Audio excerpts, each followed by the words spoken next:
दोस्तों नमस्ते प्रणाम जय श्री राम जी। आप सबके स्वागत करती हूँ दोस्तों अपना यूट्यूब चैनल में। तो आज मैं बहुत ही प्यारा देहाती भोजपुरी चुटकुला झूमर नाच गीत लेकर आई हूँ दोस्तों। तो आप लोग ज़रूर सुनिएगा इस झूमर नाच गीत को। देहाती भोजपुरी शादी ब्याह में गाया जाता है दोस्तों। तो चलिए मैं सुनाने जा रही हूँ। अच्छा लगेगा तो छोटा सा प्यारा सा कमेंट भी कर दीजिएगा और शुरू से लेकर अंत तक सुनिएगा इस हमारे गीत को। अच्छा लगेगा तो चैनल को सब्सक्राइब कर लेना, गीत को लाइक कर दीजिएगा।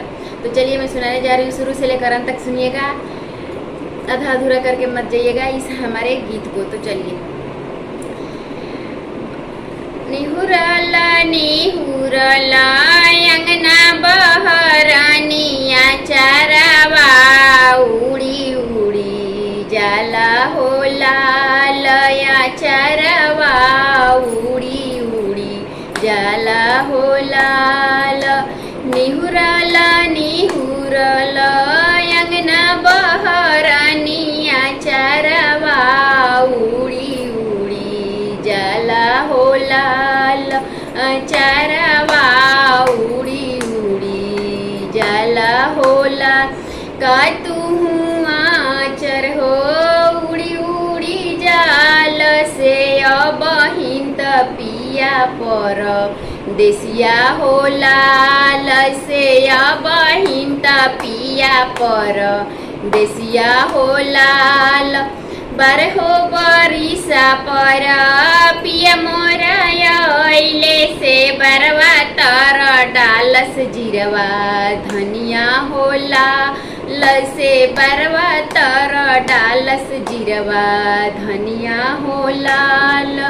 माइले धावेली इड़ई से बिड़ई बहिनिया गंगा जल पनिया हो लाल बहिनिया गंगा जल पनिया हो लाल।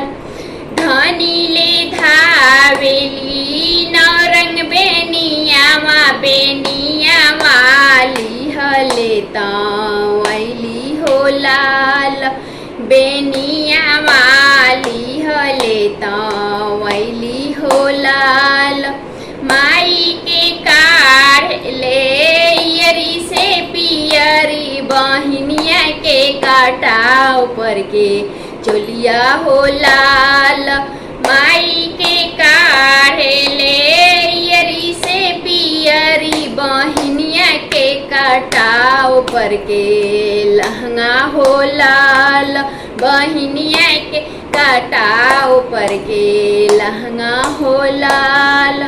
धनिया के काढ़े ले फटही लुगरिया लुगरिया लिहले तैली हो लाल।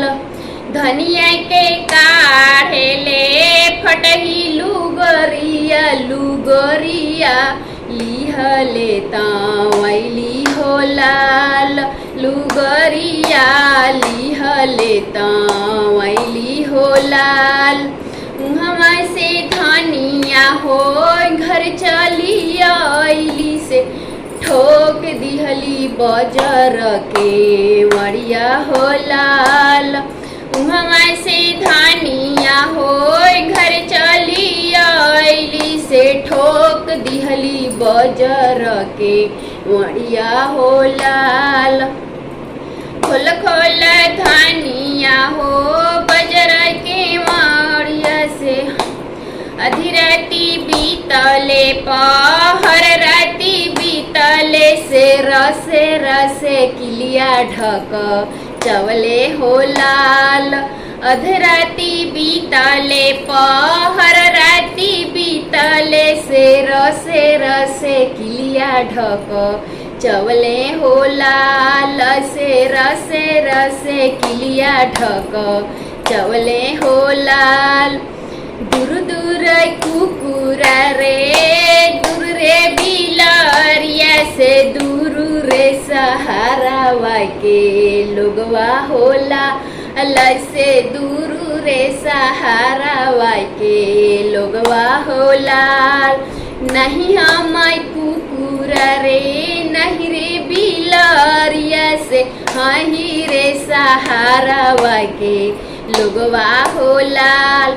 नहीं रे बिलरिया से दूर नहीं रे कुकुर से, नहीं रे सहरिया के लोगवा हो लाल से। हमी तहरे भी यहुआ हो लाल से, हमी तहर भी यहुआ हो लाल से। सूते देहू अपना गोर तनिया हो लाल से, सूते देहू अपना गोर तनिया हो लाल से। लाग जई है पैर से चोटवा हो लाल से, लाग जई है पैर से चोटवा हो लाल से।